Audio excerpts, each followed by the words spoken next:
All right, so we've been working with our polynomials, and one of the ideas we've looked at is the degree of the polynomial and the connection between the degree, the number of x-intercepts. Sometimes I'll say zeros, sometimes I'll say roots. Those three words are used interchangeably by a lot of different textbooks or teachers or videos. Roots, zeros, x-intercepts. It's all about where does your graph hit the x-axis, or where does your equation have a y value of 0? So let's just look at some examples. Here is an example of a degree 1 polynomial. A line, negative 2/3 x plus 5. It's called degree 1 because the highest power is 1. If I type in, I don't know, a couple of different lines, you might notice that it seems like every line has one x-intercept. And so you might make the conjecture that degree 1 implies that there is one x-intercept. Okay? And this is true, but not every line has one x-intercept. We could have a line that is horizontal, something like y equals 3. That line has no x-intercepts. Or you could have a line like y equals 0. Every point on this line is on the x-axis. This line has like an infinite number of points that are all x-intercepts. So this one has an infinite number of x-intercepts. But if there is an x term, then there's going to be one x-intercept. So degree 1, one x-intercept. Line, maybe not just one x-intercept, could be 1, 0, or an infinite number. Okay? Now let's look at some quadratics. Degree 2. If I put a 2 on it, you might notice that, oh, okay, I see that degree 2 seems to have 2 x-intercepts. Let's get rid of these horizontal ones. You know, because we can see that when I made it squared, now it makes those parabola shapes, and you can see that on those 3 examples, there's 2 x-intercepts. They're nice and symmetrical. It's not always true that they're going to be nice and symmetrical. Like if I did x squared plus 2x minus 6, now they're not like evenly spaced with the y-axis in the middle.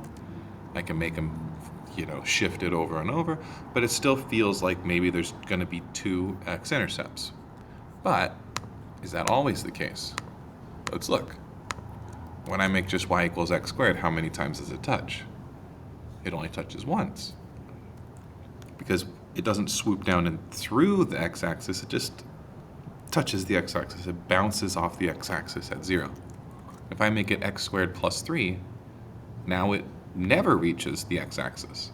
So we have, for degree 2, we have a couple different possibilities. Degree 2 could have 2, it could have 1 if it bounced off, or it could have 0 x-intercepts. But still, there's a nice thing that, like, for degree 1, the most that we could have is 1. For degree 2, the most that we could have is 2. So let's see what options there are when we bump it up one more degree. So let's make this into a 3 and turn on that graph. There's 1 x-intercept. Let's make this into a 3, turn on the graph. There's 1 x-intercept, 1 x-intercept, and 1 x-intercept. So you might be thinking, okay, degree 3, 1 x-intercept. Is it possible to have more than 1 x-intercept? Let's try turning this one into a degree 3. I'll turn off the other ones. 1 x-intercept there. It doesn't have an x squared term. Let's probably try to make this an x squared term. Oh my gosh. Switching that 8x to an 8x squared, suddenly we have 3 x-intercepts. So now we've seen examples of where there's 1 x-intercept for degree 3, and now we've seen an example of 3 x-intercepts for degree 3. Is it possible to have 2 x-intercepts? Well, when we had our parabola, we saw that it just like bounced off the x-axis. That was one of our examples. Is there a way I can make this graph, instead of dipping all the way down to -6, that I can make it just bounce off the x-axis? Well, maybe. The -6 comes from this part of the equation. Like if I make that into -3, now it's bouncing off of -3. If I make that -1, it's bouncing off of -1.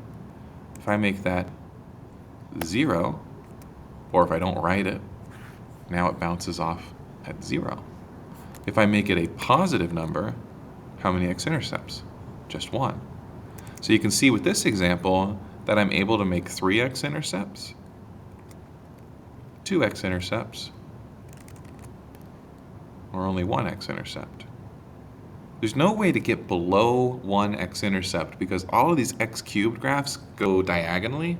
They either go down and to the right or up and to the left, so they're going to cross through the x-axis at some point. But we can't get more than 3. So we could have 3, 2, or 1 x-intercepts. Okay? Make a conjecture. Take a guess. If we had a degree 4, what different numbers are possible? All right? I want you to think about it. I will show you that there are a couple different possibilities. Could we have 0 x-intercepts? Let's try. Yep, 0 x-intercepts. Or could we have 1 x-intercept? Yep, you could have 1.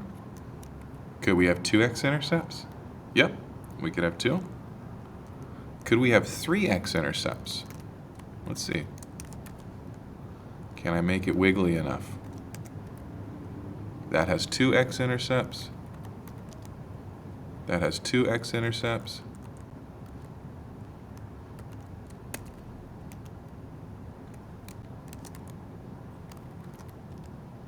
Now that has 4 x-intercepts.